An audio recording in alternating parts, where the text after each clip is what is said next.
বন্ধুরা, আপনারা কি জানেন কলিযুগে আপনি ভগবানের দর্শন কিভাবে পাবেন?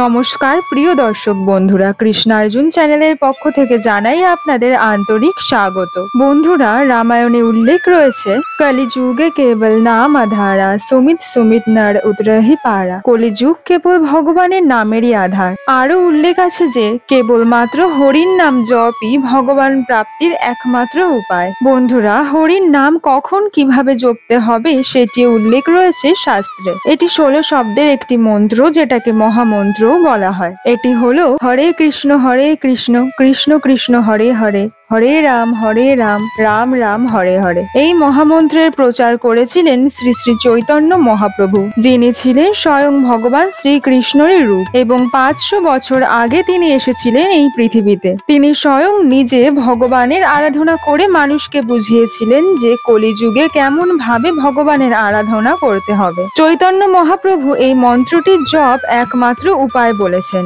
এটি এমন একটি মন্ত্র যাতে সব মন্ত্রের সমাবেশ রয়েছে। তিনি বলেছেন, ভগবানের নামের থেকে বড় এই পৃথিবীতে কিছুই নেই। এই জন্যই বলা হয়ে থাকে কলিযুগে ভগবানের দর্শন পাওয়া সহজ, কারণ সত্যযুগে কঠোর ধ্যানের মাধ্যমে ঈশ্বরের দর্শন মিলত, ত্রেতা যুগে অনেক যজ্ঞের মাধ্যমে এবং দ্বাপর যুগে বিগ্রহ পূজার মাধ্যমে। এই তিনটি পদ্ধতি অত্যন্ত কঠিন। কলিযুগের মানুষদের জন্য এত কঠোর তপস্যার সময় এবং একাগ্রতার অভাবের জন্য কোনো প্রকারেই যা সম্ভব নয়। সমস্ত মত অনুযায়ী কেবল ভগবানের নাম জপই সর্বশ্রেষ্ঠ উপায় বলা হয়েছে।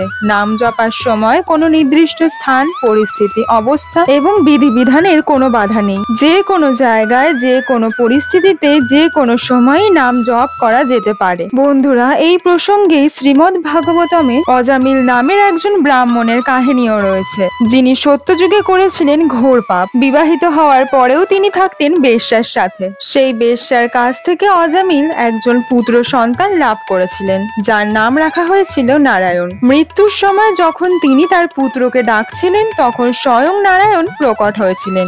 একইভাবে দ্বাপর যুগে দ্রৌপদী তার বস্ত্র হরণের সময় কাঁদতে কাঁদতে সবার কাছ থেকেই সাহায্য ভিক্ষা করেছিলেন, কিন্তু কেউই তাকে সাহায্যের চেষ্টা করেননি। তখন তিনি শ্রীকৃষ্ণকে ডেকেছিলেন এবং ভগবান শ্রীকৃষ্ণ ভরা সভায় দ্রৌপদীর সম্মান রক্ষা করেছিল। রাজা পরীক্ষিতের সভায় অর্থমন্ত্রী বলেছিলেন, নাম জপ হলো এক প্রকারের ওষুধ, যেটা সমস্ত রোগকে নষ্ট করে দেয়, কিন্তু নাম জপ করলে তখনই পাপ নষ্ট হয় যখন সেই পাপ কাজটির জন্য মনে থাকবে প্রায়শ্চিত্ত, এবং সেই পাপ কাজটি দ্বিতীয়বার না করার মনে সংকল্প থাকবে। যদি হৃদয়ের অন্তর থেকে আপনি করেন, তাহলে ভগবানের নাম জপ করলে আপনি পুরোপুরি পবিত্র হয়ে যাবেন। যে ভগবানের নাম হৃদয় থেকে জপ করে, সে নিশ্চিতভাবে তাকে প্রাপ্তও করেন। প্রিয় দর্শক বন্ধুরা, কেমন লাগলো আজকে আপনাদের এই ভিডিওটি কমেন্ট সেকশনে জানাতে কিন্তু ভুলবেন না। ভিডিওটি যদি আপনাদের ভালো লেগে থাকে, অবশ্যই লাইক, শেয়ার এবং সাবস্ক্রাইব করে দেবেন।